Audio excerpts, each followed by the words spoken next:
ভবিষ্যৎ দান করার জন্য অপেক্ষা করেন না, এখনই করে ফেলেন। আপনি জানেন না আজকে রাতে আপনি ঘুমোতে গেলে সকালে ঘুম থেকে উঠবেন কিনা, কারণ আমরা জানি না কখন মৃত্যু আমাদের জন্য অপেক্ষা করছে, কখন কোন বিপদ আমাদের জন্য অপেক্ষা করছে। এই দুনিয়াতে তো আর প্রিয় মানুষদের চেহারা দেখতে পারবো না, কালকে আমাদের চিরস্থায়ী জীবনে যদি একসাথে থাকতে পারে সেই অবস্থা তৈরি করে দিই। কালকে আমাদের আবার দেখা হবে, জান্নাতে আমরা একসাথে থাকবো। মামলা করেছেন, গণমাধ্যম এবং আদালত ফেস করেছেন মামলা যখন আপনাদের চলছিল আপনার আব্বা বা নেতাদের, আর পাশাপাশি আপনার যে একটা জীবন বা পরিবার ছিল, পরিবারের সাথে একটা সময় কাটানো, বাচ্চাদের পড়াশোনা করা, ওই সময় এগুলো কিভাবে মেনটেন করেছেন বা প্রতিবন্ধকতা কেমন ছিল? সত্যিকার অর্থে যে মুহূর্তে যুদ্ধাপরাধের মামলাগুলো শুরু হয়, তখন আমার পরিবার, আমার সন্তান, আমার নিজের ব্যক্তিগত ক্যারিয়ার, আমার ব্যক্তিগত চাওয়া বা সব কিছু আমি একদিকে সরিয়ে দিয়েছি। এই মামলায় সর্বোত্তক দেওয়ার জন্য আমি নিজেকে নিয়োজিত করেছি। বিশেষ করে এই মামলা বিষয়ক খুঁটিনাটি বহির্বিশ্বের সাথে সবাইকে জানানোর দায়িত্বটা ছিল আমার উপর। সেটা আমি সর্বোচ্চভাবে পালন করার চেষ্টা করতাম। ব্যক্তিগতভাবে বাংলাদেশের যারা অর্থায়ন করেন, দাতা সংস্থা, তাদের সাথে দাতা দেশ, তাদের সাথে যোগাযোগ, বিদেশি সাংবাদিক, বিদেশি মানবাধিকার সংস্থা, আন্তর্জাতিক মানবাধিকার সংস্থা, আন্তর্জাতিক আইনজীবীদের সংস্থা, এদের সবাইকে অবহিত করার দায়িত্বটা আমার উপর ছিল। আমি এটি সর্বোচ্চ করার চেষ্টা করেছিলাম। আমার মনে আছে আমার মেয়েদের কোনো গ্র্যাজুয়েশন ডেতে যে তাদের রেজাল্ট হয় আমি যেতে পারিনি। আমার মেয়ে অসুস্থ, আমি কখনো, আমার মেয়ের অসুস্থ, কখনো আমি তাদের হাসপাতালে নিয়ে যাওয়ার সুযোগ পাই। আমার স্ত্রী অসুস্থ, আমার স্ত্রীর অন্তঃসত্ত্বা, তখন আমি তাকে নিয়ে হাসপাতালে যাওয়ার সুযোগ পাইনি। আমি সব কিছু, আমার কাছে মনে হয়েছে যে এগুলো সেকেন্ডারি, এগুলো গৌণ। এখন মুখ্য হচ্ছে ইসলামী আন্দোলনের নেতৃবৃন্দকে ডিফেন্ড করার কাজটি। আমি সব কিছু একদিকে ছিল আর এই কাজটা আমার একদিকে ছিল। আচ্ছা, আপনি যেদিন গুম হবেন সেখানকার একটা স্মৃতি আমরা জেনেছি যে আপনার বোনের সাথে সোমায়া রাবেয়া আপুর সাথে আপনার ঝগড়া হয়েছিল। আপনি ফোনে বলছেন যে আয় খাই আমরা বাহিরে, কিন্তু আসলে তার অভিমানটাই বেশি ছিল।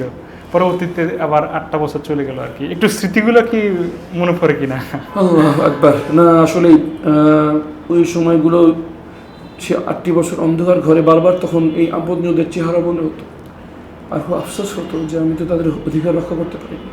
আমার মায়ের অধিকার, আমার পিতার অধিকার, যদিও তার মামলা আমি লড়ছিলাম, কিন্তু হয়তো আমি আরও ভালো মতো করা উচিত ছিল। আমার সন্তানদের অধিকার, আমার স্ত্রীর অধিকার, আমার আপন ভাই বোনদের অধিকার, এগুলো আমি তাদেরকে দিতে পারিনি। খুব আফসোস হতো। যে কটি জিনিস খুব কষ্ট হতো, তার মধ্যে একটি ছিল যে শেষ মুহূর্তে আমি বুঝতে পারিনি যে এত বড় বিপদ আমার সামনে আসছে। আমার মনে আছে যখন আমাকে উঠিয়ে নিয়ে যাচ্ছিল, তখন আমার মেয়ে, বড় মেয়েটা আমার সবচেয়ে প্রিয় ছিল, সবসময় কোলে কোলে থাকতে পছন্দ করতো। সে আমাকে বলল, বাবা কোলে না। আমি চিন্তা করলাম যে এখন তো ওরা আছে, ওদের সামনে আমি আদর করতে পারবো না।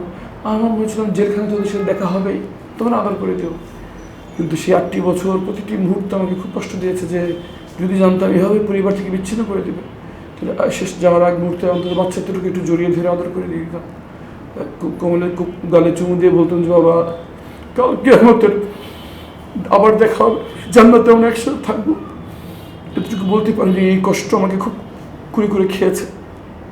যখনই সন্তানদের কথা মনে হতো তো আল্লাহর কাছে চোখের পানি ফেলে বলতাম যে আল্লাহ, এই দুনিয়াতে তো আর প্রিয় মানুষদের চেহারা দেখতে পারবো না, কালকে আমাদের চিরস্থায়ী জীবনে যদি একসাথে থাকতে পারে সেই অবস্থা তৈরি করে দিই। আল্লাহর আপার করুণে আবার আমার পরিবারের সাথে ফিরিয়ে দিয়েছে। এবং আমি মনে করি যে অতীত নয়, ভবিষ্যৎ নয়, এই বর্তমানকে ভ্যালু করতে শিখেন।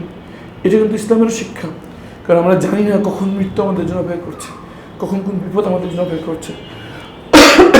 এই জন্য আমি আহ্বান করবো যারা সন্তানের পিতা, সন্তানের সাথে এই মুহূর্তটাকে সর্বোত্তক ব্যবহার করুন।